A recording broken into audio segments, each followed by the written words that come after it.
Okay, I guess we're getting started. Well, I just turn it on so I wouldn't forget. Anyway, I've done Freeport and the cemetery. And it wasn't quite as early as Similar kinds of places that we need for us. And for some reason, I don't know why we would, but somebody's mentioned it. So each one is unique, whatever. Okay. Anyway.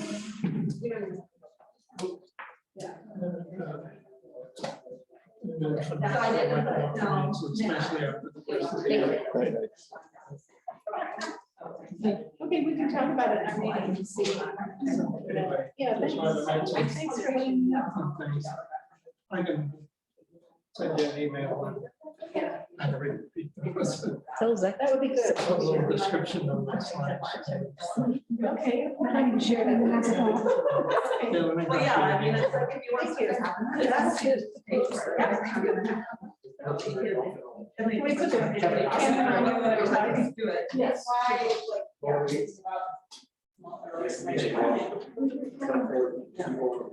we'll talk about it. Like, at my account, and I'll go back to work. But we don't have. That's not that $1,000. Yeah, so.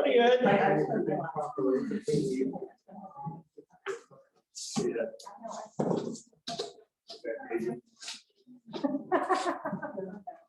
Anybody hasn't signed here with a note with their name or their poem on here, the love letter of the prairie? That is, Awesome. should do that. Yeah, I want to do that. Yeah, I was gonna say, days like this week, that's all that's why. I have to go out to my car and get some. Oh, good, thank you. I was gonna say, when I saw the sign, I thought that's probably even saw you. It's gotta be me there somewhere. Not far away.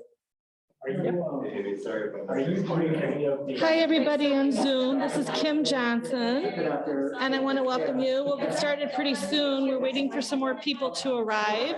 While you're waiting, if you could put your name and email address in the chat, that would help us keep your names and email addresses for future communications about Bell Bowl Prairie.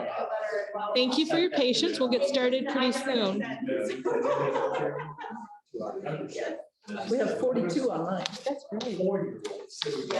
Half of what we had. Congratulations, Phil. All of us.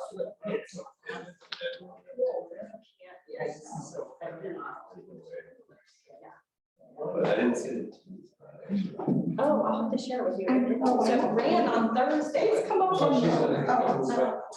Yeah, and you did a good job. Yeah, so it ran on Thursday. It's interesting because Patty Letley has been covering the story, and then Erica Gunderson did this special feature that where she came out and she did it in Chicago too. But it was Thursday, so like they introduced the story, but like, oh, there's an update. That Here's our original. because story. yeah, here's what we were like, yeah. So yeah, so it's fine. I'll say.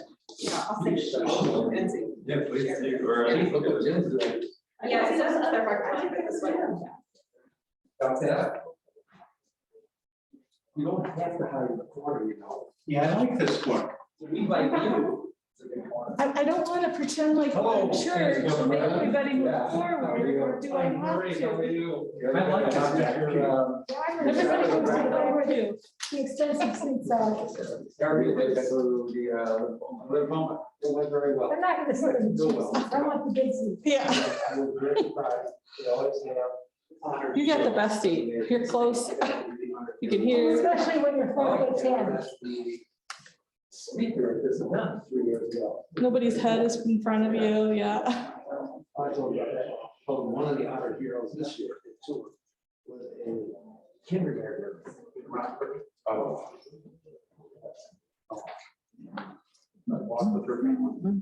They got a giant snowstorm, and he's one of my. There's people out there. Should I call in? Yes. Yeah. Yep. Yeah, fine. becomes a serious event. Oh, it doesn't.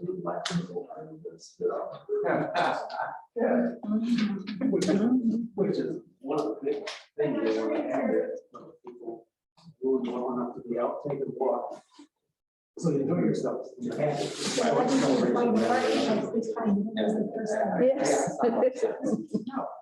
Yeah, a long hike then. You're being treated somehow. Right. Yeah, they're happy. Is that it? Do you think we should go ahead and start? Get started. All right, good evening, everyone. I'm going to call the meeting to order. I want to thank everyone for coming tonight. My name is Kim Johnson. I think I might know everybody in here. I don't know if I know everybody on Zoom. Welcome everybody on Zoom. We have about 45 people with us online. And that's a lot more people than we have here in the room. So I'm going to ask and encourage everyone in the room to come forward. Like when you're in church and the pastor says, everybody move forward, get out of the last pew, come to the front. And have people put their names in there. Yes, and everybody in Zoom, if you could add your name and email address into chat, that would help us communicate with you in the future about Bell Bowl news. And then everybody here, if you didn't sign in at the table before you came into the room, please do that before you leave. For anyone in the room tonight, if you have a question, this is a pretty small room that we're in tonight at the Forest Preserves of Winnebago County headquarters. But if you could at least stand and take your mask off, then people on Zoom could hear your comments and questions better. And then if you have a question or comment on Zoom, please use the raise hand emoji and Jill will be monitoring that so that she can let us know you have a question or comment. Okay, and my name is Kim Johnson. I'm the Director of Marketing and Membership for Natural Land Institute.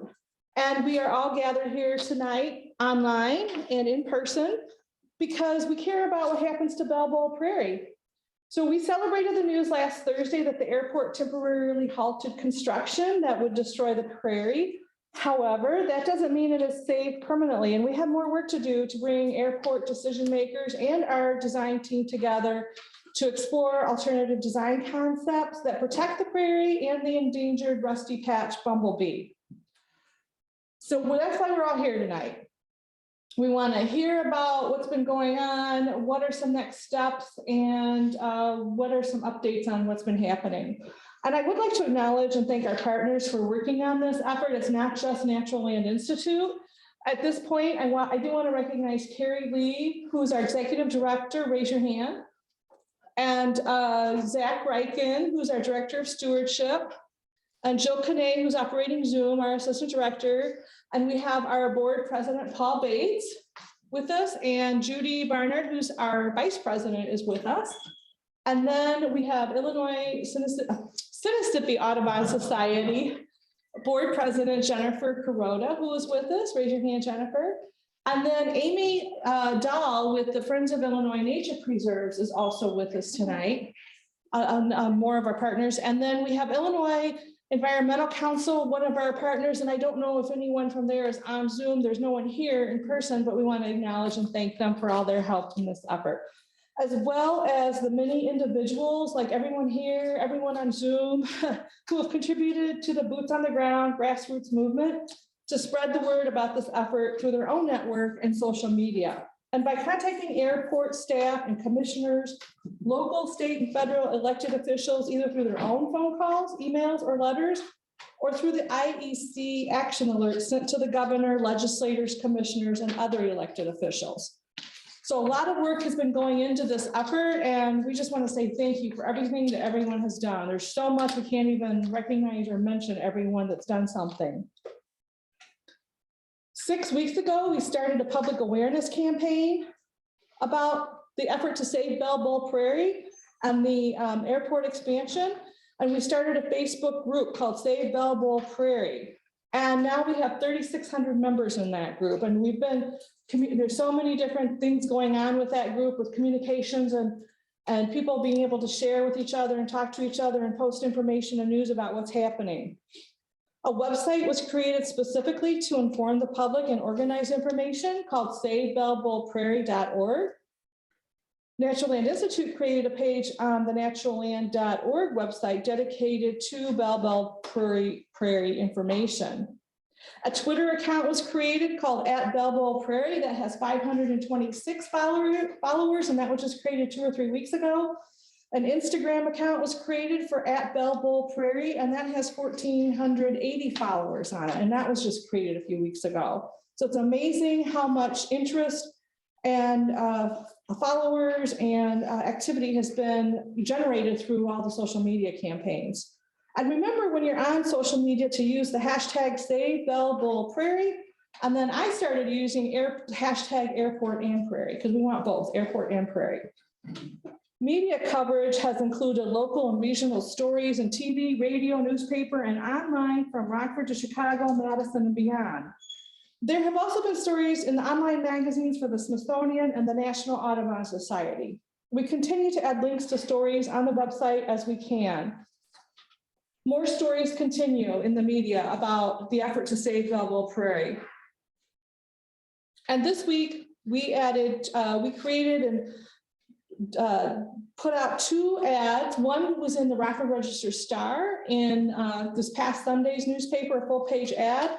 And then in this tomorrow, actually, in the Rockford Times, which is a weekly local newspaper, we will have a full-page ad in that. And we shifted the message a little bit to say a sustainable alternative design can expand the Rockford Airport and preserve our ancient prairie with these 2 ads.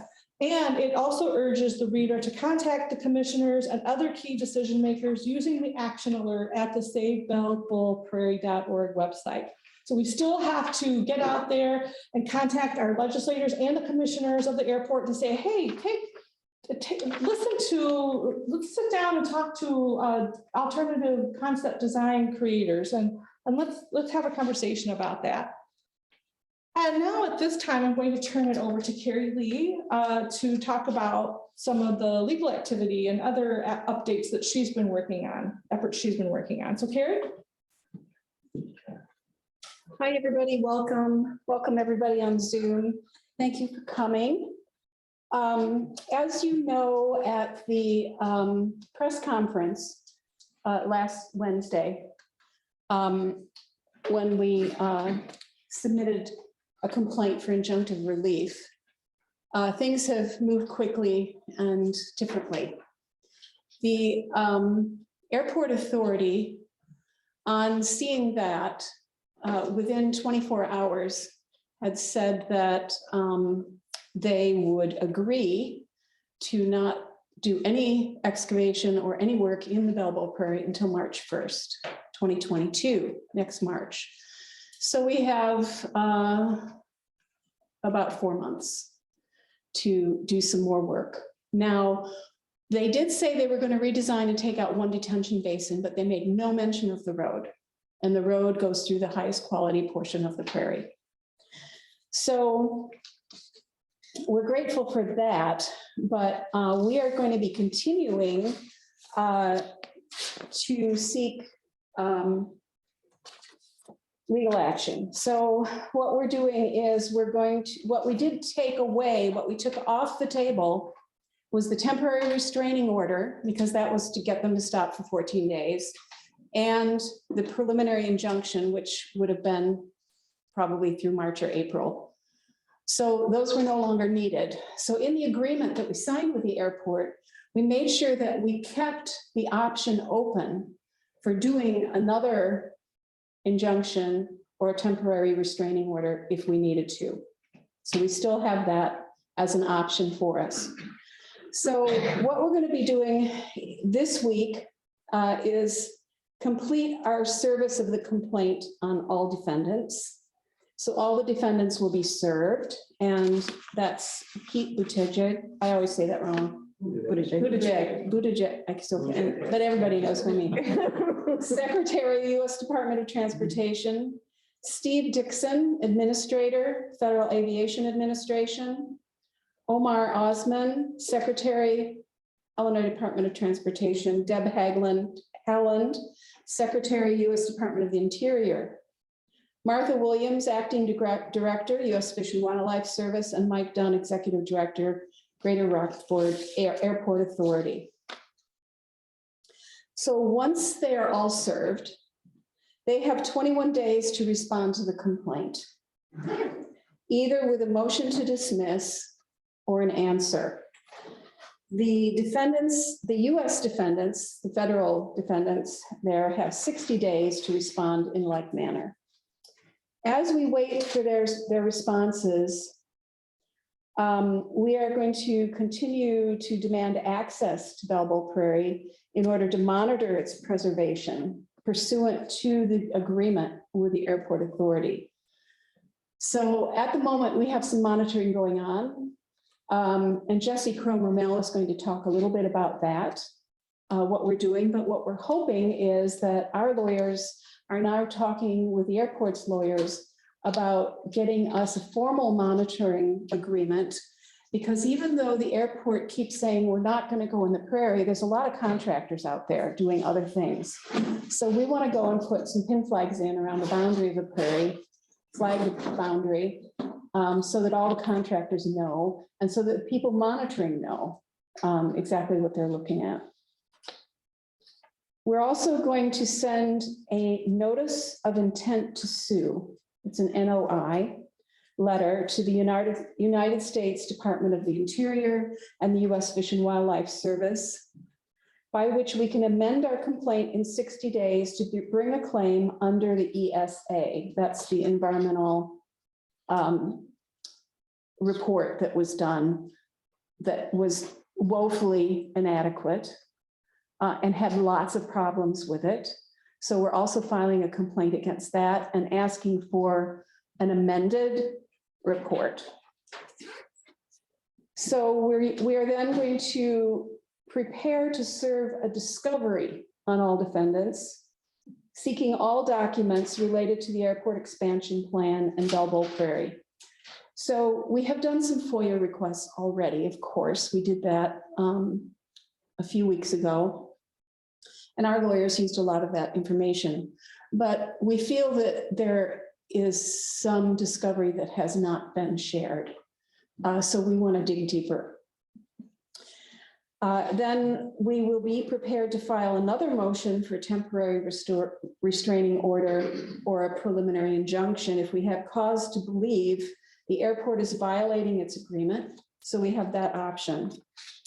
Then we will be demanding to work with the airport regarding their alternative plans. So many of you can see on the screen, we had a full page ad in the Sunday paper, and we're having another full page ad in Wednesday's Rock River Times paper talking about that very thing, because Senator Durbin said, we hope that the airport will work with these groups to come up with an alternative plan. So we're going to hold him to his word.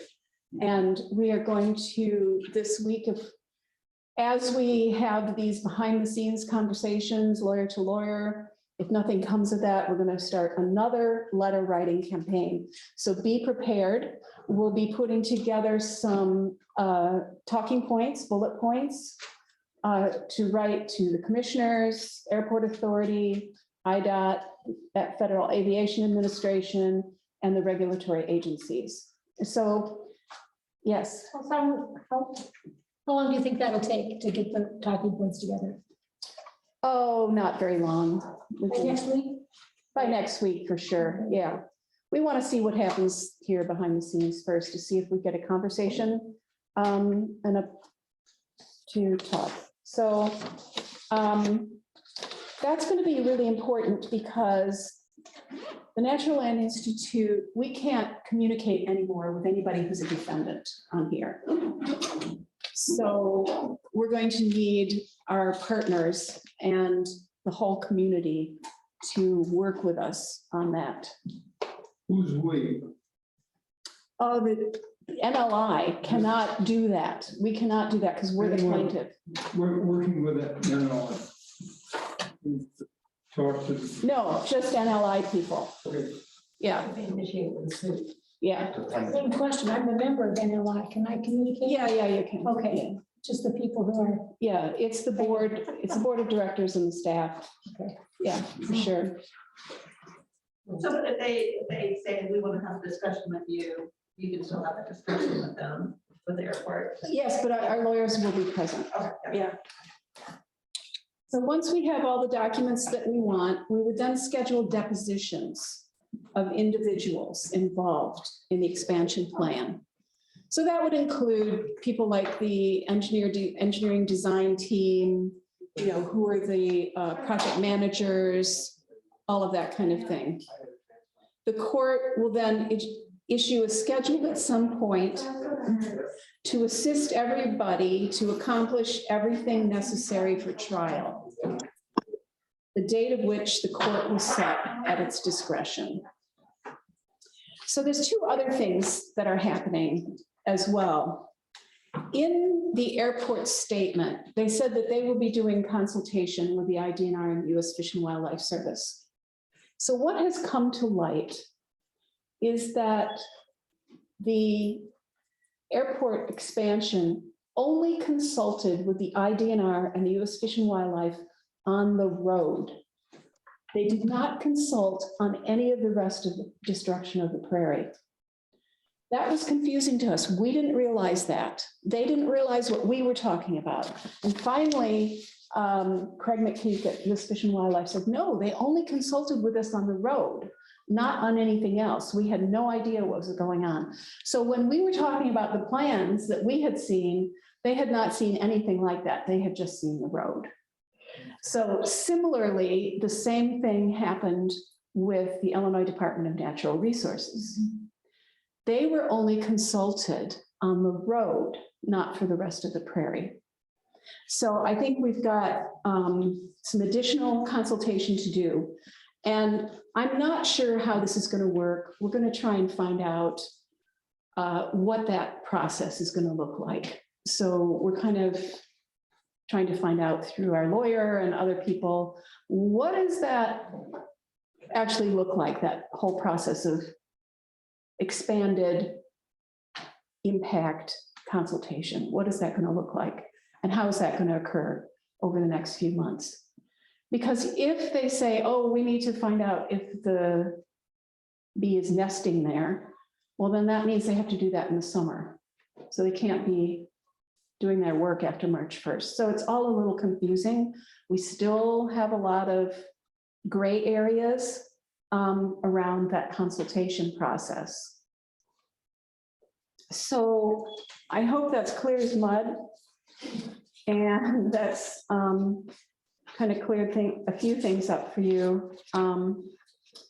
And some of the other things that we're going to be talking about, Amy's going to be talking a little bit about next steps, including fundraising. I do want to talk a little bit about, we have the bones of a design consulting team put together, and we have a preliminary meeting this Thursday with them to talk about our approach and what we're going to do. Are we going to show them a concept plan? Are we just going to give them ideas? How are we going to talk about this? Also, it's important to note that we are going to be developing some long-term strategies. So anybody who is interested in getting involved in that, we want to make the IDNR consultation process more robust. And does that mean that we have to have legislative initiatives? So we're going to be working with the Illinois Environmental Council on that. We're also going to be working with the Illinois Environmental Council next week. If we still haven't gotten a meeting by next week, we're going to do another action alert. And the next action alert is going to be to follow up on Durbin's message, which is that message that was in the ads about talking with us so we want to get all of our legislators on board. We want to get the governor, Durbin's office, our local legislators to be talking about, yes, we have to do this. So I have another couple of strategies up my sleeve. So anybody who wants to, help with this is greatly appreciated. There's still lots to do. I know that people are feeling, oh, everything's kind of, the energy of the moment, has kind of dissipated. But now what we need to do is we need to kind of rack up a little bit for a more sustained approach because it was so fast and furious these last few weeks. So we're grateful that you're here. We're grateful to all of our partners, to everybody that stepped up in even if they just wrote a letter to the editor or wrote a letter. Everybody's voices have been heard, and it's been an awesome process. So in a little bit later in the program, I'm actually going to invite people on Zoom and people here in the audience to share your story. I want to hear your story of what these last few weeks have been like for you, what you've learned, maybe what you have felt, what you have been able to contribute. Just your story about this last 6 weeks. So thank you. Yeah.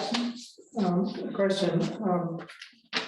The plan that they adopted, they probably had alternate number 2 and 3 or whatever. And then do they have alternates that they didn't adopt? Yes. Were any of those better? We don't know. Yeah, That's another unknown. It seemed that would be important because maybe alternative number 3 is what we need to push for. So when they did all their alternative analysis, all they said to us was they were not feasible. So what I want to know is, because I know transportation planning. Okay, I used to work for the Northeastern Illinois Planning Commission and then the Chicago Metropolitan Agency for Planning. And there's a wink and a nod about things that are not feasible if they want to do something. So I want to know why they're not feasible. Maybe something was a little more expensive. And maybe we could find money for that. I mean, we don't know. Right. So that's something that we want to have as part of our conversation. And if it's more expensive to build a parking garage instead of a 6-acre parking lot, well, let's talk about how we can find the money for that. So that's another thing that we want to do, is we want to explore other options for, they have spent money on permitting, they spent money on contractors, they spent money on preparing that road. How can we assist with getting grants or finding more money for them to undo some of that and redo something somewhere else? And, you know, maybe there are a lot of venues. So that's something else we're going to be talking about and having conversations about within the core planning group. So anybody who's got any ideas, let me know. And I have another question. They canceled that last meeting, The board the meeting? board meeting, but then suddenly they responded with, putting a hold on their construction. They must have met and voted on that. Or Not necessarily. They may have, their lawyer may have just consulted with just said we have to do this because of the lawsuit, because I thought normally you have to have a meeting, you have to publicize the meeting and all that, and you're not, I've been on board, you can't just. Well, they're talk not, to people informally. they're not actually really changing much, so we'll see. Their next board meeting is November 18th, so we would love it if you would show up just to be there and have your signs that say, you know, let's talk, you know, let's design together or something, you know. So I think we don't. What time does that mean? 5 o'clock. 5 o'clock. It's out at the airport. It'll be, I think it's posted on the It's scheduled, website. it's still scheduled just like the last one was. They'll post an agenda 2 days ahead of time. But will we be notifying the We can do that. website and the Facebook group? That would be smart. Yeah, And I think there should be probably some conversation. There's a limited number of people that are allowed to speak. And so I think those that, we should. but even if we don't speak, it would be good to just show up, right? Mhm. Make a presence. Yeah, so so our group will be strategizing about who's going to speak and what they're going to say, so.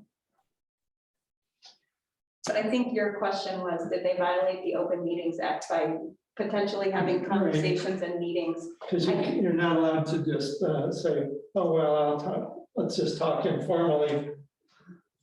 as a board, they can't do that. Yeah, maybe they didn't do that. I Maybe. think that actually it was a conversation with staff based on the media release that it was a staff conversation that, and if I recall correctly from their media release, so they didn't actually have a group meeting with the board, and maybe, I don't know, I mean, I'm speculating now that perhaps Mike Dunn may have spoken individually with board members, but based on what I saw, I recall, it was a staff discussion that just made the decision to stop the construction. There were other board members in on that. They met a couple times also Did they? before Thursday. Okay. Yeah, I wasn't aware. And was that posted? Was that posted as a public meeting? I didn't see anything. It could have been an executive session.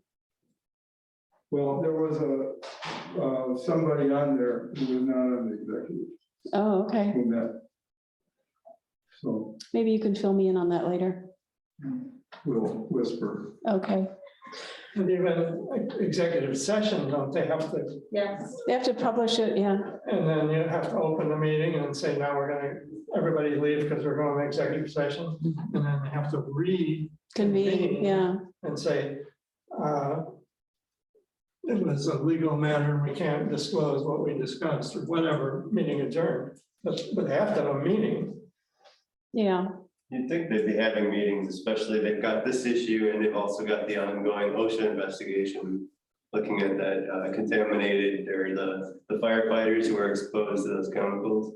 I don't know, I mean, there's a lot of stuff going on at the airport right now. You'd think that they'd be putting some information out. Why are we still in a blackout? Maybe there's something in their bylaws about deciding to not do something they have voted on, that might not require them to go public with that. I mean, it's something we were trying to stop and they decided to give it a pause. So maybe that doesn't require the same amount. Maybe they're going to have a vote on it this meeting. I think it's important we show up. Oh, yeah. Yeah.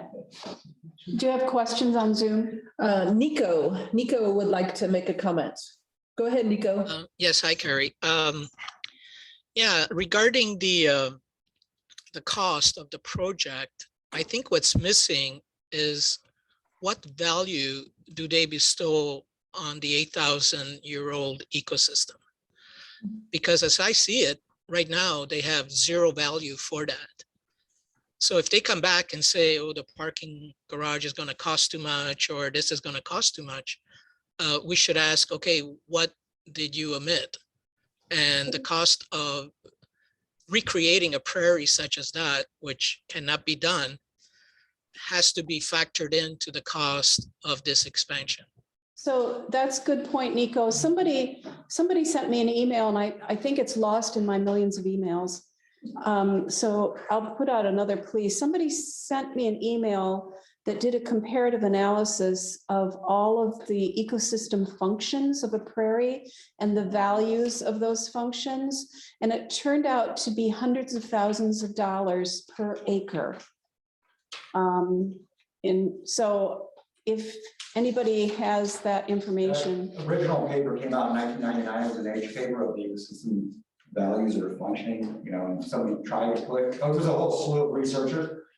And it was between globally 38 and $72 trillion a year. I saw something, I saw a paper and maybe you sent it to me but it didn't give me a per acre price on prairie. Maybe you could help me with that. Can you help me with that? They did break that down. I can help you out. I can give you some of those references. Okay. Do you want to look for that? What would we look for on there? You remember?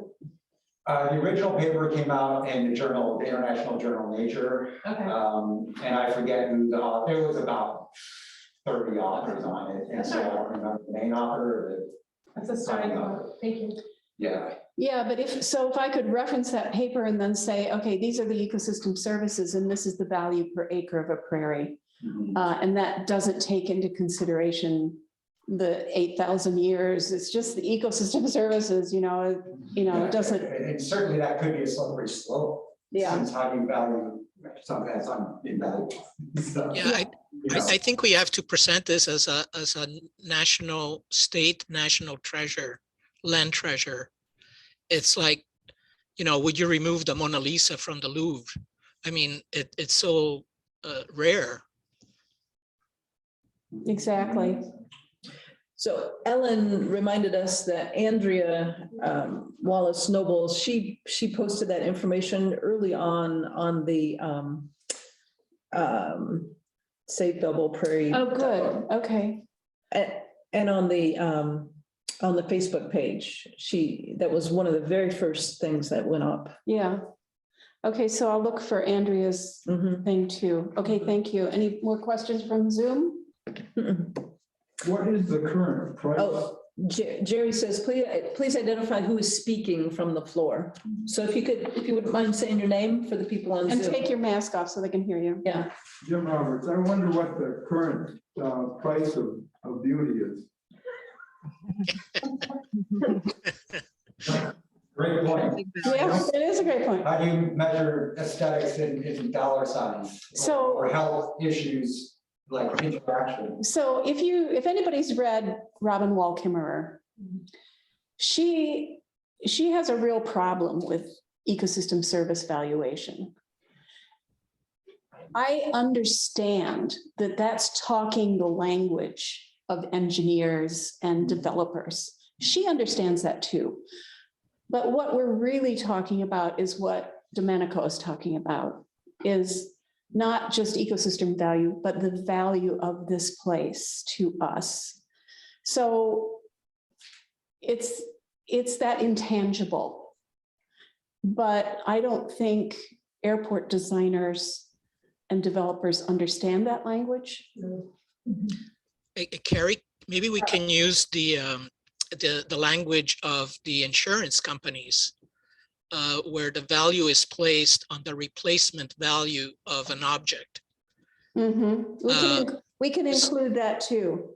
So, what would be the cost of recreating this prairie? And it will be astronomical. They can't argue economics. Yeah, good one. Thank you. One more question from Jim on Zoom. Is what you are calling the prairie just the 5 acres of high quality prairie, or is the prairie the 12 acres they cited in the report as a mix of degraded and high quality prairie? All could be habitat for the bee. We're talking about all the prairie. 23 acres, right? Well, it was that, but they've already bulldozed some of it. So I think we've got, did you say 12 or 14 acres left, something like that? 12. Best estimate, 14 acres. Okay, best estimate, 14 acres. Including the 5. Yes. Yeah, that includes everything that's left, including the high quality 5 and the medium quality that has had some degradation, but it's still medium quality. So when was it bulldozed? Before we stopped it, Okay. right Oh, you before we mean stopped right it. before, so. Yeah, It wasn't like 10 years ago. no, just this summer. Okay.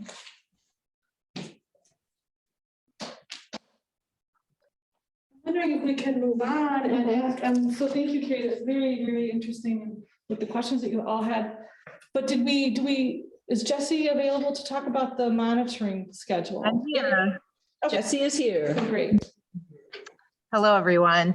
I just wanted to take a brief second just to applaud all the good work from really all angles that has been happening over the last couple months for Bell Bowl Prairie. Just the wisdom from the youth, the wisdom from the elders, and all the different perspectives and gifts that were shared on this is just really, really something to behold. So good work, everyone. And, on Thursday night, we were holding vigil at the airport authority building when, they had canceled the meeting, but we showed up anyway. We had empty chairs, for all the board members and the people who hadn't been talking to us. And were handed the media release with this information about the halt of the project. So it's been it was pretty emotional to be there, standing in the rain, getting this news, or trying to read the media release as the paper's getting drenched. But, there was some vagueness to this media release. And I know a lot of us had a lot of questions. We had a lot of uncertainties. Many people had been, asking what happens on November 1st and what happens now. Can we trust, that they're going to do what they say they're going to do? So we organized to go out to the prairie and monitor. And we had a few people go out early morning hours, like midnight, 1 a.m. on November 1st to check the prairie. So thank you. And many of us went out the next morning as well. And, Kerry gave a really good explanation already about kind of where we're at with the legal agreement and everything. So I won't go back into that, but it's at this point, I don't think it's not that we're, not trusting that the airport's going to hold to their word. It would look pretty terrible, I think, if they went ahead and moved forward. But, one of the concerns now is that there are so many different contractors and construction, companies out there working around the prairie that there's some concern that the boundaries of the prairie wouldn't get impeded and work might happen on the prairie. So we're still continuing having this monitoring effort, and the security is still out there. They have been blocking Cessna Drive lately. I was able to get up Monday morning, but since then they've been blocking the driveway. So really the monitoring is just going to happen pretty much from Beltline Road. And you can see a good portion of the prairie from there. So we're asking folks to, take a shift, either, before work or after work, whenever they can, to drive by the prairie, bring a set of binoculars if you can, and just make sure that nothing is going on that shouldn't be going on the prairie. And then if you did see something that you suspect is happening, call me. My number is on the sign up sheet, and I just put the link back into the Facebook group once again. So my number's on there, and call me if you have questions, call me if you see anything, and then I would alert Kerry and make sure that what is happening is not happening on the prairie. So that's basically what we're looking at for this monitoring. It's really simple. It doesn't take a lot of time. It's really just a matter of driving by and keeping an eye on things. Okay, thank you, Jessie. That's great. So you put the link in the Facebook group, and then if anyone doesn't on Facebook, you can contact me or Jessie or one of us at the NLI office, and we can email that link to you. Amy is going to talk now. All right, thanks everyone. I really appreciate all of the people who've been, so caring of the prairie and going out and just making sure that the prairie's been safe. A lot of gratitude for all of you. And there's also a couple of slides in here. Thanks, Jessie. There's a couple of slides right after this that just show kind of an aerial view of if you haven't been out there and want to take a look at those before you monitor, or check in with somebody who has. So.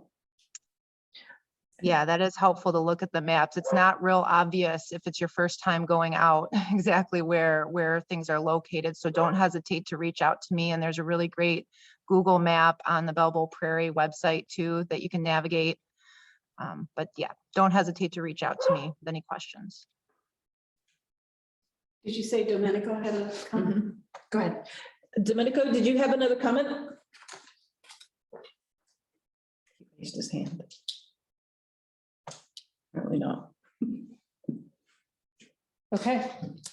Well, I'm just going to chat just a little bit, and there's some others I think about what are the action steps. I think now it's every meeting we've been talking about what do we do, what do we do, what do we do? And so in the last few days, I think we've all figured out that we did a lot and there's still more to do, but let's do it at a slightly different pace because October was exhausting.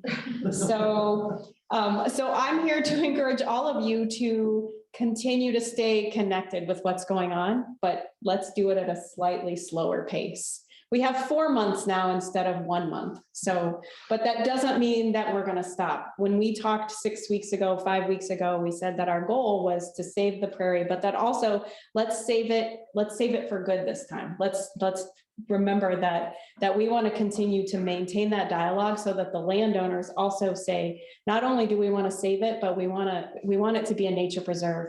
And to do that, we want it to be, it's an asset to the community and it's an asset to the airport. So let's continue with that message.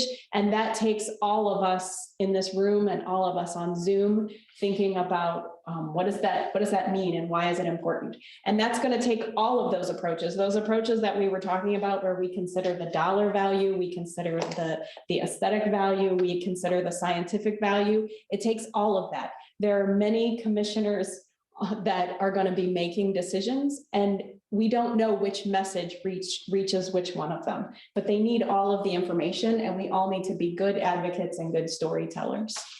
So we will, as Kerry mentioned, be putting together talking points, new talking points, because the situation has changed. And so those will continue to get shared on the Facebook page and on the website. Those things will continue. So the big message from me tonight is don't go away. That this happened, that this prairie was temporarily saved, at least because people spoke, people were connected, people were engaged, and people cared. So that means we have to keep caring. So continue to stay connected to the website, continue to stay connected on Facebook. There will be a letter writing campaign. We as a community of people that care for this prairie need to continue to communicate, especially with the airport authority, about why they need to have conversation with the design team to change the design so that it saves the prairie. And that conversation doesn't stop just because they issued a statement on Thursday. And we need to thank them for stopping and reconsidering, and then we need to ask them to follow through on what they said they were going to do. So that will get posted when that has been developed and we figured out how to frame that message. We'll share some samples, but that doesn't mean that you have to use the example that's there. You should communicate in a way that you think will reach out to the airport, but we'll craft some language. We'll also continue to work with the IEC and craft a message that can help us reach. They have great tools for reaching our elected officials at the state level and at the local level. So we'll work with them. Kerry also asked me to talk about the fundraising component. So there's a financial aspect to this that is unfortunate, but it exists. So paying lawyers costs money. So we're going to partner together with several entities for a GoFundMe campaign that will help to pay for the legal fees that are going to be coming. So watch for that. It will get posted on Facebook. It'll get posted on the website so that people will be able to make donations and to help take care of those things. And I think there's an art initiative also that we would love to have David share about, because you posted some really great stuff on Facebook today. And I'm hoping you can talk a little bit more about that. Yeah, let's do that. Now it's time. Unless there are other questions for me, but I think this would be a great time to talk about that. Mm-hmm.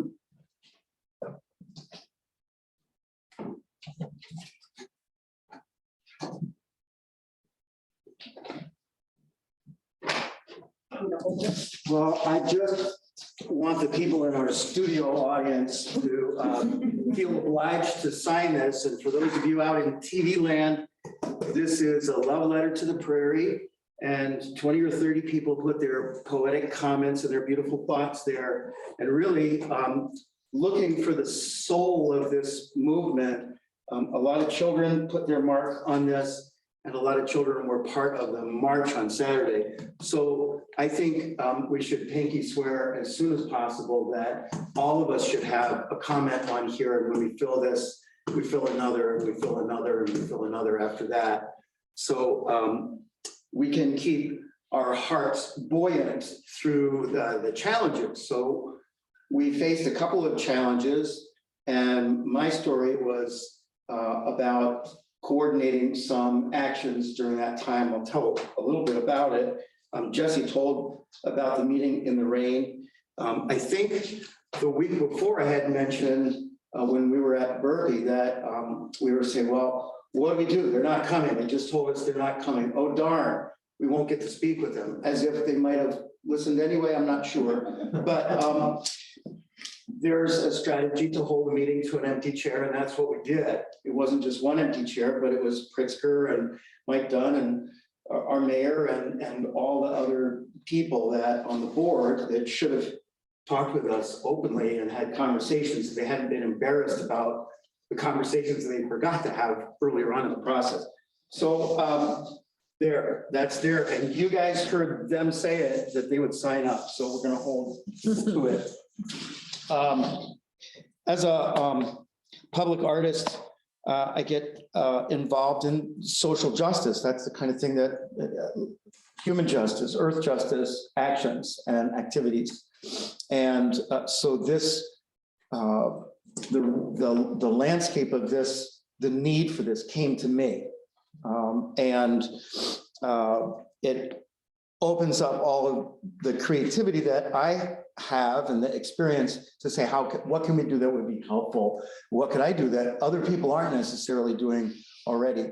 And to get up to speed on this by any measure took me 4, 5, 6, 7 trips to the prairie over the last 2 and 3 weeks. And the first thing I wanted to do was go with some people who I could have dialogue with, and we could drive around it. And then I got a hold of a bigger vehicle, and I started to say, if people want to sign up for a tour of the prairie. And then each time we went, it was a little bit different. And I could see a little further into the infrastructure and understanding what those 2 massive hangars represent to the future of Rock Valley College and how deeply invested they must be in it.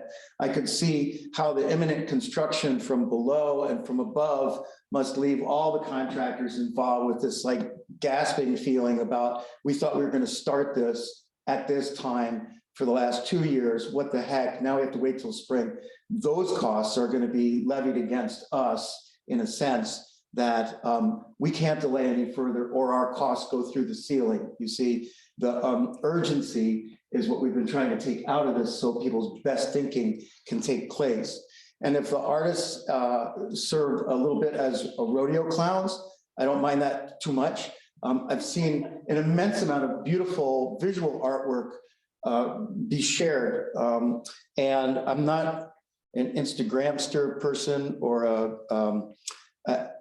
just have been putting stuff on Facebook, hoping that other people would share it out and get it moving that way. As an independent person, not a person that's part of an organization, I feel like sometimes I didn't know what to do. I lacked that counsel, that inner counsel that would help me make decisions and not feel isolated because I found myself in places where people were saying, well, you're the leader. Well, I'm not really the leader. I'm just rodeo clown. So there's a thing also about the durability of a movement when we can be joyfully together.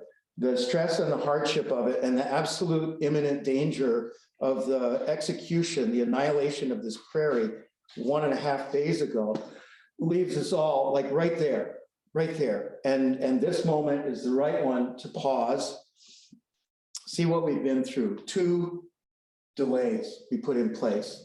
I feel like I'm in the presence of real giants, real courageous people who knew their stuff and have been building a skill set for such a thing, thinking that it might happen, and then it came to us. It happened here. What a great feeling for us to know that people around the state, around the nation, even people from around the world, were looking at what was going on here. Our story, right? Rockford wants to be exceptional all the time. We hear that. And sometimes that seems like a bludgeon or something, like we've got to be exceptional. And then people do like desperate things like design an entire airport without really consulting. They may believe that that's really the exceptional way to go.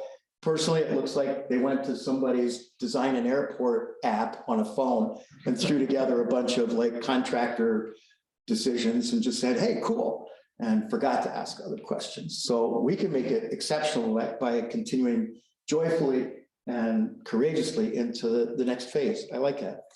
So one of the things I'd like to invite people to participate in is the love letter to the prairie. Another thing might be to, we've started that long black banner with the white letters on it. If someone were to take a photograph of this meeting, unless that logo was in it and they recognize faces, they wouldn't have a clue what we're doing, why we're here, who we are, what we represent, what's our message. So every time you stand in front of the media, right, you really ought to have a sign behind you somehow, because the media is there for that moment to take a picture, and that'll be seen by 10,000 or 50,000 people more than we're actually at the meeting. So the idea of having signage, right, T-shirts, right, having things that are festive to look at, gets in people's minds, and they remember us, and we're not just like every other complaint that's happening out there. T-shirts. Well, good, let's do that. There's T-shirt people in the community. There may even be businesses that would love to jump in behind us. We made, with a lovely donation from someone who was tracking these opportunities on Facebook and contacted me, we made 2 awesome banners that were designed by Jesse, and they have grommets and they're not water soluble like our other cardboard signs. So they were perfect for the rain the other night, and they really look top shelf.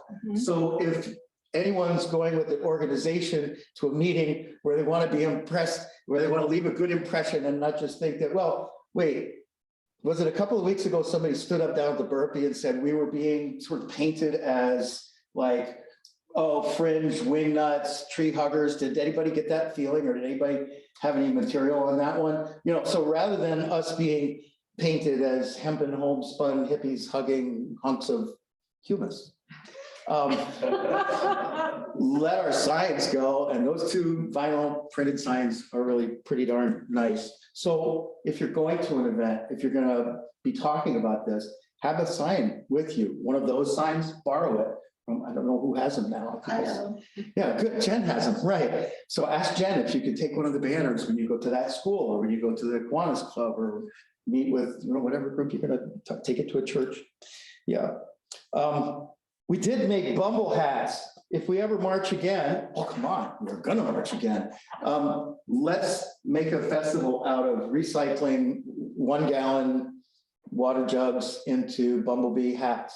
You know, you could do a lot worse than hanging out with the character. If this was like a cartoon called Rusty Bumble, you know, and you know, I just think that this is pretty good.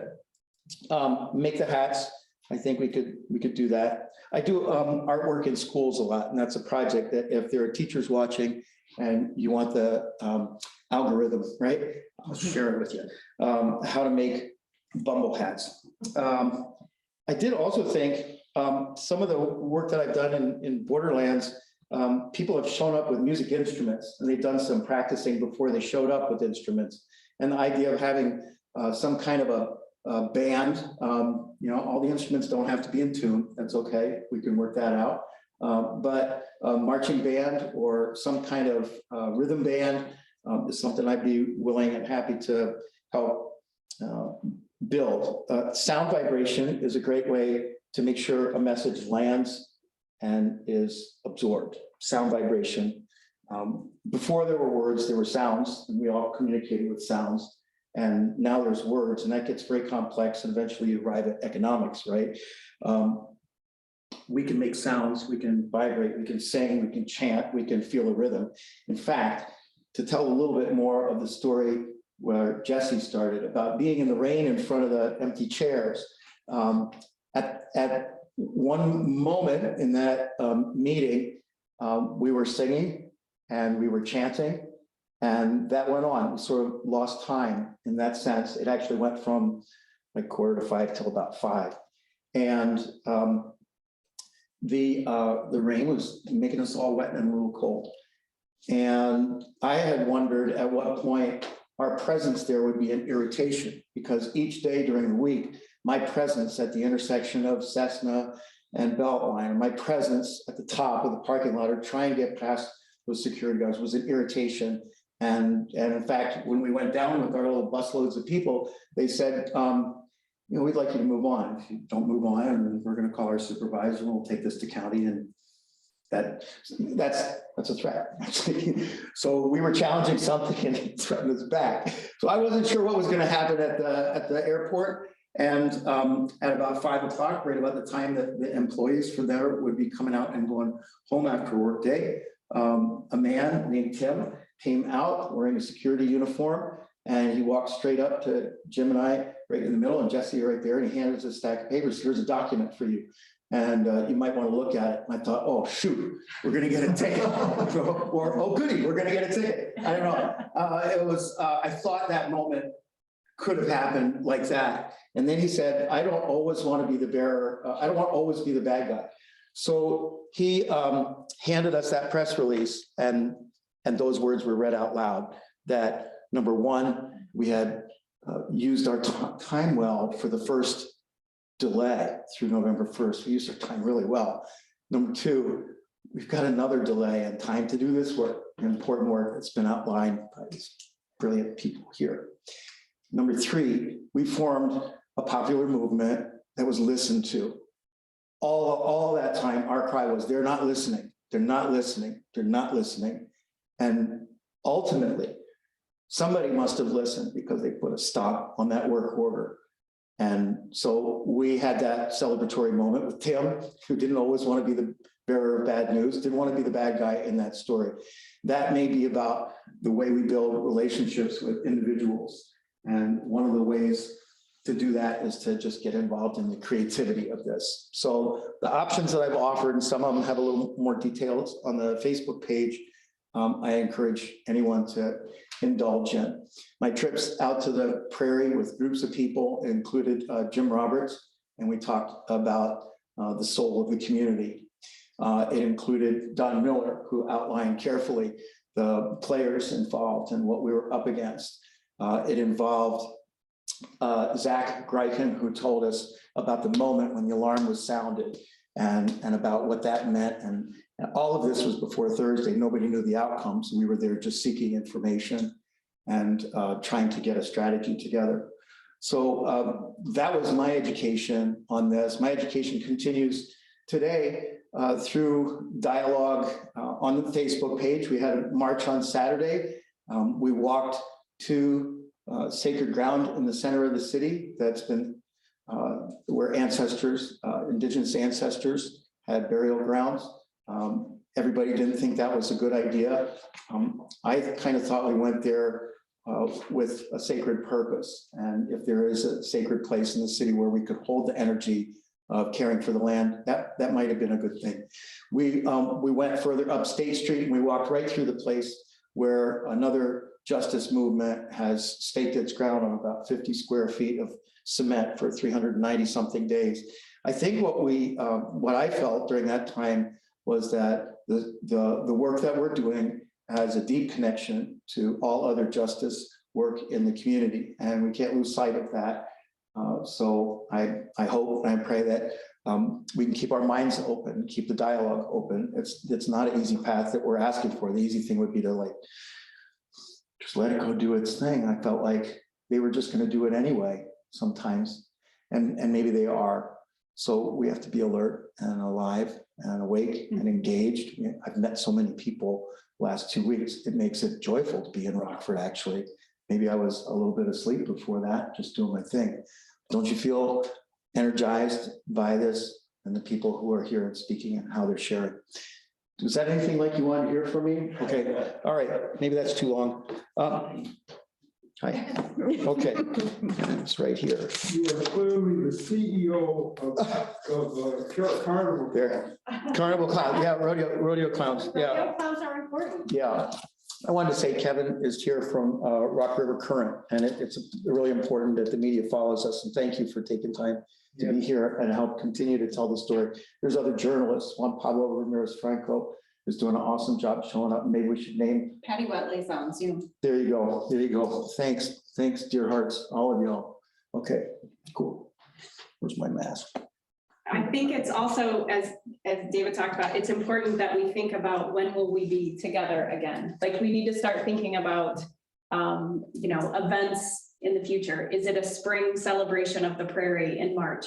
What does that look like? We don't have an answer for it, but much of the power, I think, came from people gathering on Zoom and gathering in person on a regular basis, and then gathering on Thursday and Friday and Saturday in various ways and places. So the slideshow has some pictures of things that took place over the weekend, but I think there's a few people that still may share a little bit, I think, about the events that happened. So I don't know if Zach wants to share or Jen wants to share first about the things that happened in the last week, just so kind of. And we have people who've raised their hand on Zoom as well.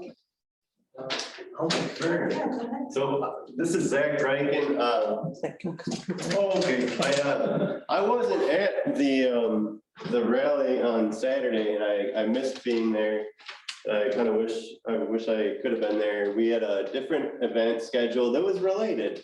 We were out at a different preserve, a different nature preserve, and talking about just talking about the different kinds of environments there are in this region. And the place that I was at shares a little bit with Bell Bowl Prairie and another location where there was a walk called Harlem Hills Nature Preserve here in Rockford. And they're all places that, two of which, Burr Oak Valley and Harlem Hills are both nature preserves. They're both protected forever in the state of Illinois. They're, examples of some of the highest quality environments that we have left in this state.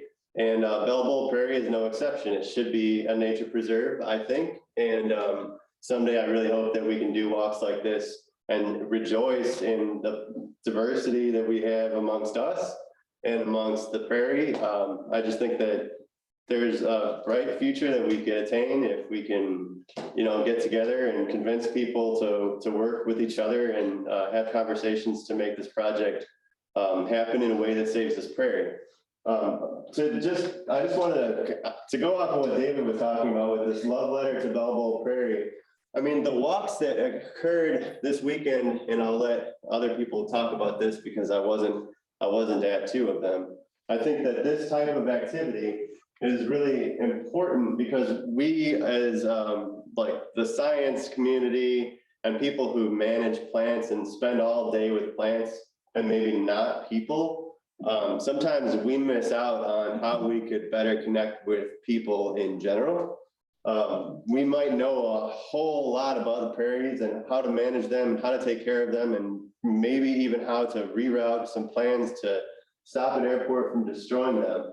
But it's it's activities like this love letter to the prairie, artwork that draws people together, that can bridge social divides, be them political, economic or racial, and super, super important that we continue to make these connections between people. So I'm really excited to see that this happened. I can't wait to sign it. I really hope that people maybe who are on Zoom at some point get a chance to sign it too. That's all I want to say about our walk. Was great. We had wonderful weather. We heard about the terrible weather that we had on last Thursday for that airport board meeting. It didn't happen. But people were out there getting rained on in the parking lot and talking about how much they cared. Well, on Saturday, we had brilliant weather. The sunshine was out and, it was a little brisk, but it's autumn, it's fall, so you can expect that. The leaves are turning colors, and it was such a beautiful day. Burr Oak Valley, we had a great turnout, and I know that there was a really lovely turnout at Harlem Hills Nature Preserve, as well as the rally right in Rockford too. So I'll let other folks talk to that, but I hope you enjoy some of the pictures that are on there.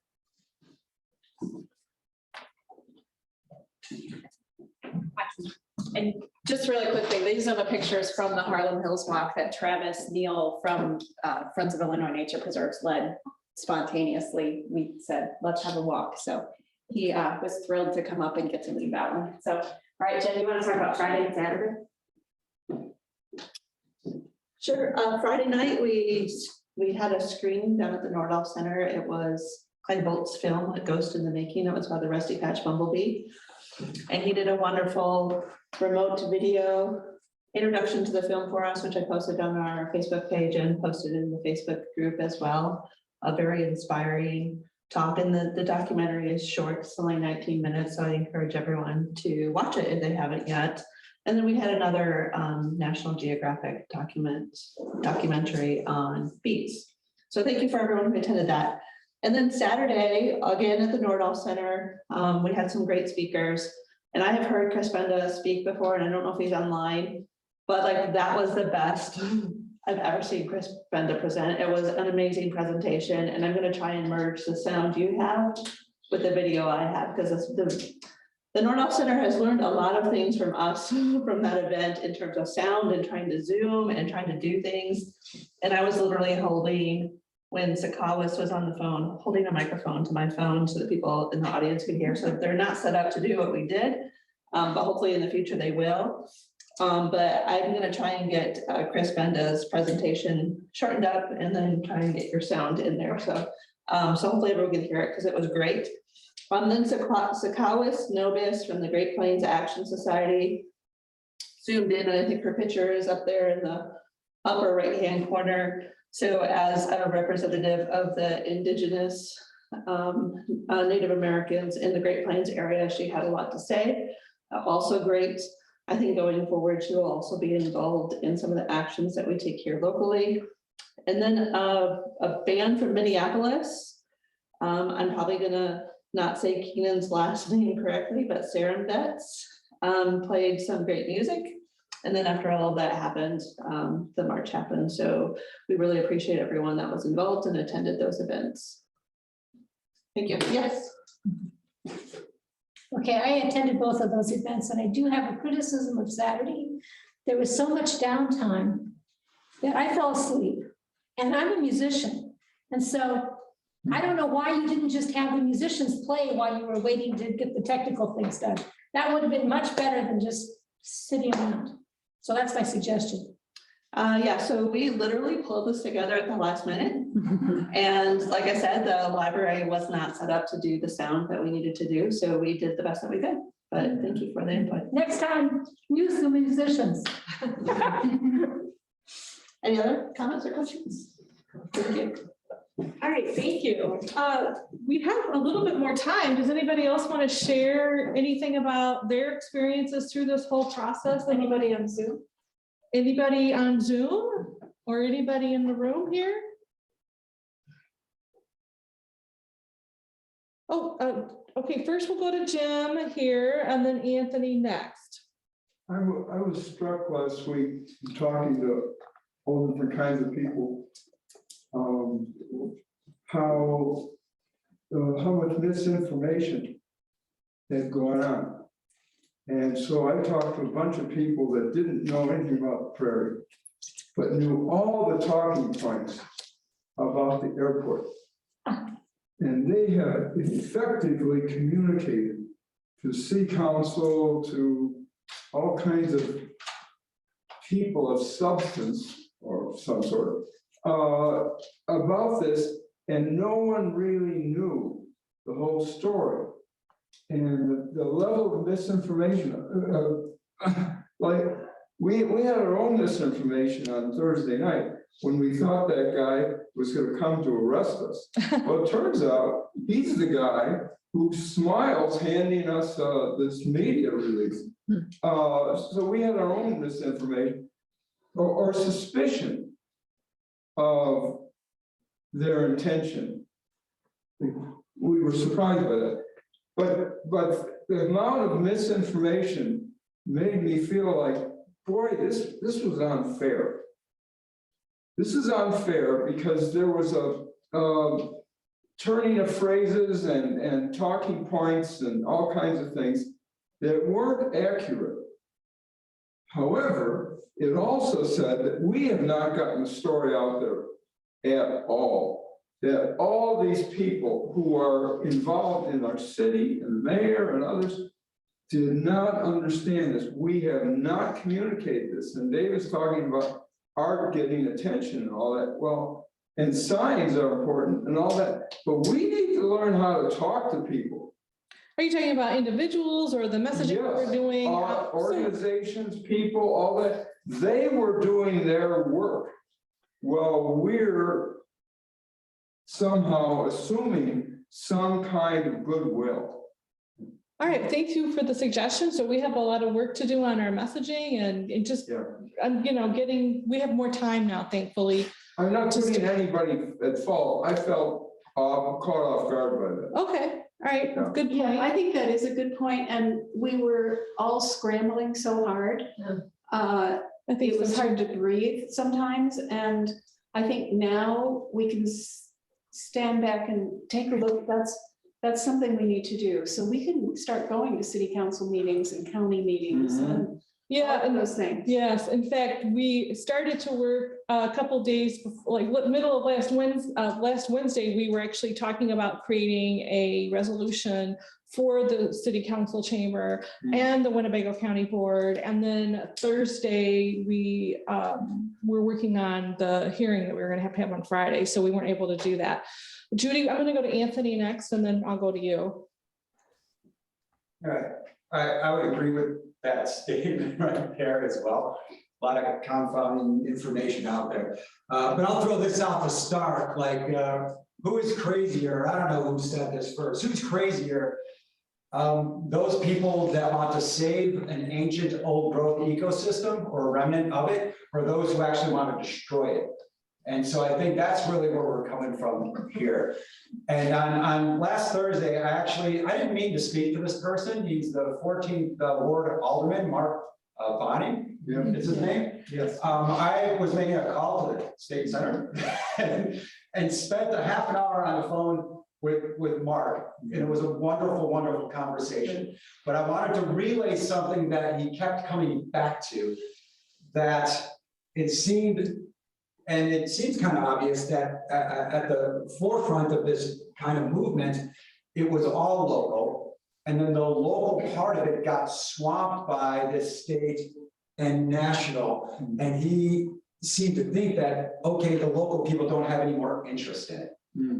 And where are the local people? Because all I hear, because I'm not from here, okay, I'm from suburbs of Chicago.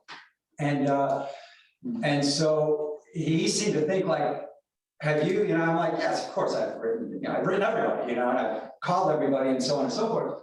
But his point was, there's, 3,600 people are great, 40,000 would be better. And Rockford's bigger than, a couple thousand people or the people in this room.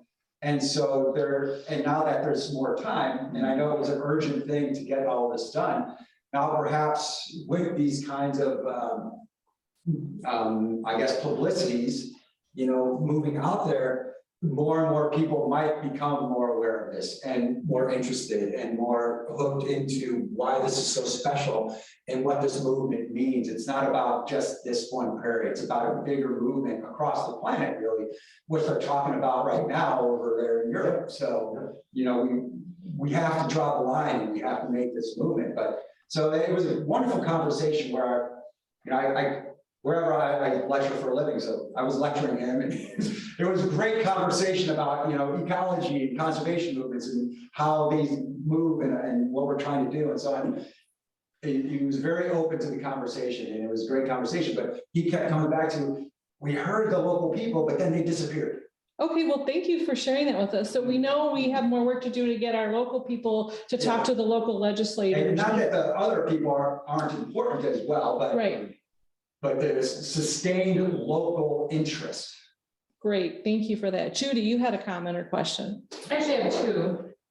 The first one is, maybe now that we have a little more time, we could use the expertise of people like your husband to put together a wonderful 5-minute video about the real reasons why we're trying to save this prairie. So that it's something that we can email to all these elected officials and have something that they can look at on their computer and, maybe relate to a little bit. The second thought I have, which isn't as organized, is that somehow we have to find people in the community that can talk to the elected officials on their level. I learned that in county government. If someone like me comes to someone and they think, oh yeah, she's just one of those environmentalists, they aren't going to really listen to me so much. Whereas if somebody that goes to their country club or is on a social committee with them, talks to them, they listen more. So I don't know how to do that, but it's something to think about. Okay, great. Yeah, Belong good to the idea. country club. Yeah, well. Well, yeah, we can start creating, she just mentioned Kiwanis and I'm a member of Kiwanis, so we can talk to my Kiwanis club coming up in the next month or two and other social clubs in the community. Well, we can find some business leaders that agree with it. Yes. That would be really good. Actually, You know, I mean, I'm giving a presentation to the Greater Rockford Growth Partnership, which is the umbrella organization for the Chamber and the Economic Development Council, have invited us to speak to their group. So that'll be coming up in the near future. Yeah. And then Okay. pick up people as we go. So we need to get the people who. Right, I'm getting there right now. Okay, so we'll go next to Zoom. Who do we have on Zoom? Jill and Jerry Paulson. Okay, let's go to Jerry and then we'll go to Domenico. Also here. Okay. Jerry. Hi, everybody. I just wanted to say thank you to everyone for all the great work that you're doing. Bell Bowl Prairie is probably the first natural prairie that I saw and learned about when I started working for George Fell over 50 years ago. And I'm not sure if he took me out there or one of the local botanists did. And on last Thursday was my birthday, and I put out on that my birthday wish was to preserve Bell Bowl Prairie. So when the news came through that they had temporarily put a halt to the construction, that was the best birthday present I ever got. We need All right, thank you, Jerry. Yeah. All right, let's go to Domenico next. Yeah, I have a couple of comments. I was partly astonished that they're continuing to do work anywhere because that means that they're acting in bad faith. If they really want to listen to an alternative, they should stop all work everywhere, because if they start to put in all the infrastructure for their plan, then that's money already wasted, and that can create an issue with we already spent so many millions and so forth. So I think we should really try to stop all work on every site on the airport. The other thing is, I agree that we have to get to the local people. We need to get to the local TV networks, radio stations, and so forth to deliver the message. But I also strongly feel that we should really strive to have a personal discussion with Pritzker, Durbin, Duckworth, the mayors, and even the airport authorities. I think we have to start presenting an alternative solution to them. So when March comes around, they are aware of the choices. We can't wait until March comes around and then the airport will say, well, we'll listen to you, but we put in so much infrastructure, we're just going to go ahead with what we wanted. Yeah, we'll move the road, but then we'll be left with a little slice of prairie, probably isolated, and with the probability of its demise in the future. I know this is not the last expansion that they're doing. They've already presented a second phase. And from this road, I think there's going to be a third phase. So I think they plan to develop all the airport lands, and they're just going to cut at this prairie a little at a time. Okay, thank you, Domenico. I think you make some really good points. And I don't know if Kerry wants to respond to that, or. I agree that as they continue construction, they become more invested in their plan. Right. I agree with that. And that's something that I'm talking to my lawyer about. Okay. Take a couple more questions. Do we have any more questions on Zoom? Nope. Anybody here in the room? Okay, Jack? Just a couple comments.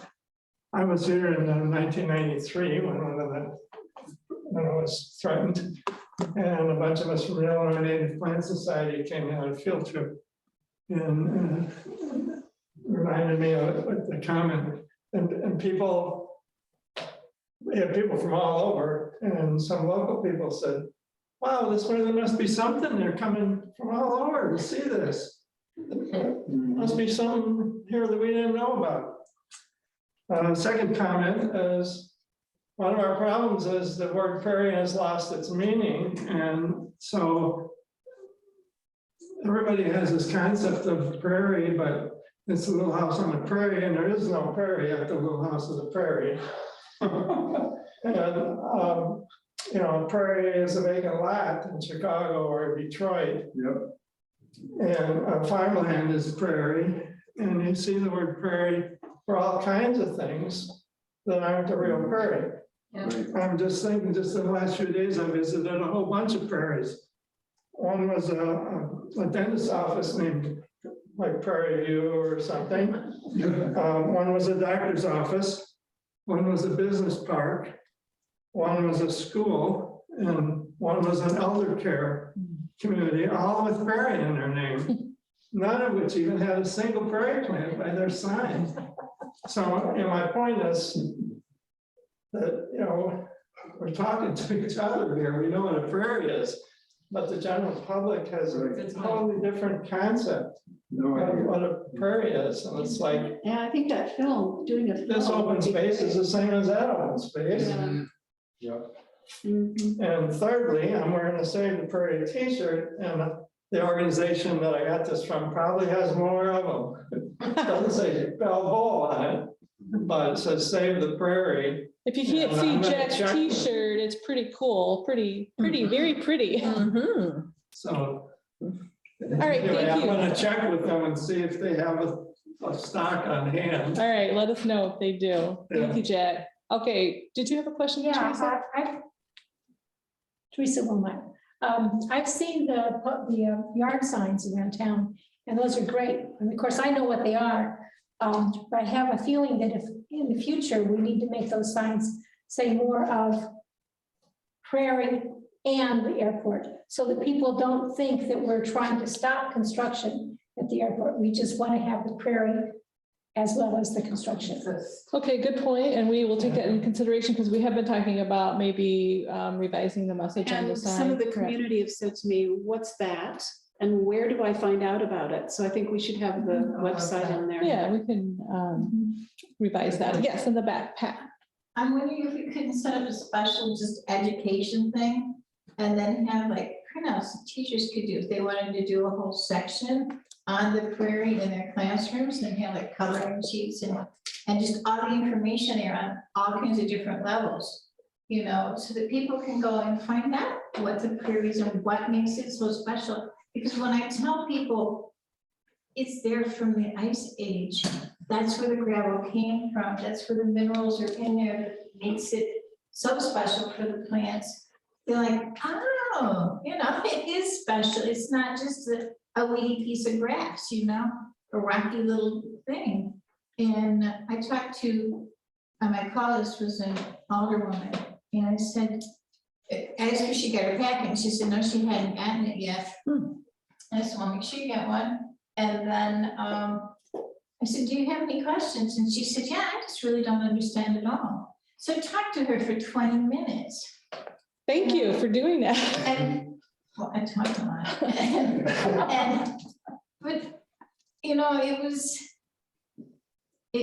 just, there's a need for intelligence that we have and instructions and insights that I think we could be, well, if we could get teachers interested, and it has to be easily accessible to where they can just push a button and it has their lesson plans, or it has drawing sheets that they can, or puzzles or whatever we decide to use right there where they can just push a button and print it out. And I also talked to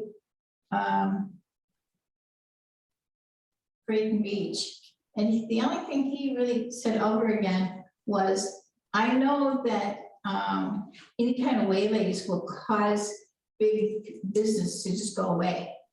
So this is probably what they've been telling people. If we don't move on getting this airport going, it's just gonna go away. And it's not true, I don't think. Okay, thank you. But it, you know, I couldn't understand why people were so sure that we couldn't do this. And that's why because he was very short. Okay, thank you for letting us know. And is that something you'd want to work on, the educational toolkit? I have your number and your email, so I will ask you for some ideas. T-shirt, it should say B-E-E, believe, and then have a picture of the rusty patch right there. Yes.